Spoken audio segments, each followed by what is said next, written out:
Bonjour, je vais vous présenter le pack FISADUCT, un logiciel pour le calcul des réseaux aérauliques, soufflage ou reprise. FISADUCT convient pour les réseaux d'air conditionné, de VMC, de désenfumage, de dépoussiérage et de transport de matériaux. Les gaines peuvent être de tout type, galva, PVC, béton, plâtre, etc. et de forme circulaire ou rectangulaire.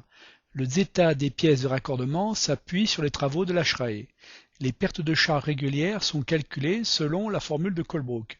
Le pack est composé de deux parties, les calculs aéroliques développés par Michel Fauconnet et l'interface AutoCAD développée par Jérôme Fauconnet. Voici l'interface du logiciel. Tout d'abord, définissons les généralités. Titre du projet, nom du client, les différentes températures, vitesse mini pour les réseaux de transport de matériaux. On définit aussi l'altitude. On définit soufflage, aspiration, reprise.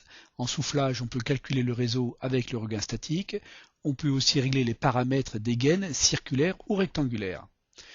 Nous allons maintenant procéder à la création des bouches de soufflage. Une bouche A avec 300 m3 de débit et 35 pascal de perte de charge. Une bouche B avec 400 m3 et enfin une bouche C avec 450 m3 et 45 pascal. On peut associer à chaque bouche une plage de fonctionnement si elles sont auto-réglables.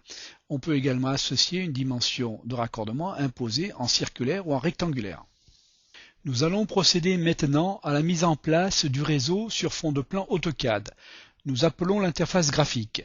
D'un simple clic, nous chargeons le logiciel de dessin, ici AutoCAD 2005. Nous appelons le fond de plan en référence externe. Nous cherchons dans le disque dur le dessin nommé Atelier.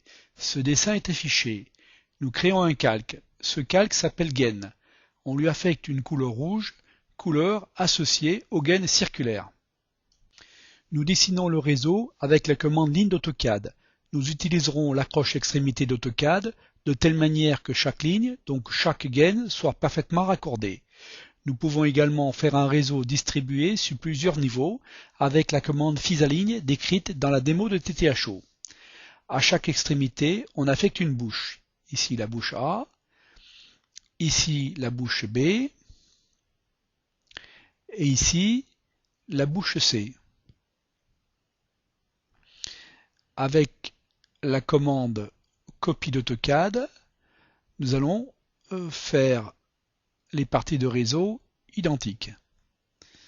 Voilà, nous avons terminé le dessin de ce réseau.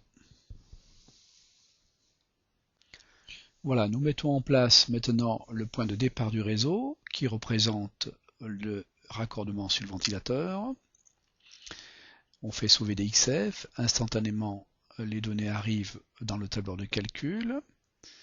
Si on fait un calcul avec équilibrage, on a automatiquement les calculs qui sont effectués. Si nous demandons le rapport de ces calculs sous Excel, on obtient bien sûr tous les numéros de tronçons, les débits, les diamètres hydrauliques, les longueurs mesurées sur le plan, les vitesses et toutes les pertes de charge avec les J de chacun des tronçons. On peut demander le métré des gaines sous Excel avec les longueurs par diamètre et les surfaces de tôle. On peut demander le dessin et instantanément on obtient un plan sur AutoCAD avec pour chaque tronçon la perte de charge, le débit, la vitesse et le diamètre de cette gaine. Et pour chaque réglage, on a donc les informations, y compris la perte de charge et l'angle de fermeture de cet organe de réglage pour obtenir l'équilibrage. Maintenant, si on demande le plan d'origine, on a maintenant un plan d'exécution avec toutes les informations. FISADUCT permet donc de faire très rapidement le dimensionnement des réseaux aérauliques. Les plans ainsi obtenus peuvent être ensuite repris par FISACAD ou ROCAD pour un habillage avec tous les détails de mise en œuvre. Voilà, cette présentation est terminée. Je vous remercie de l'avoir suivie.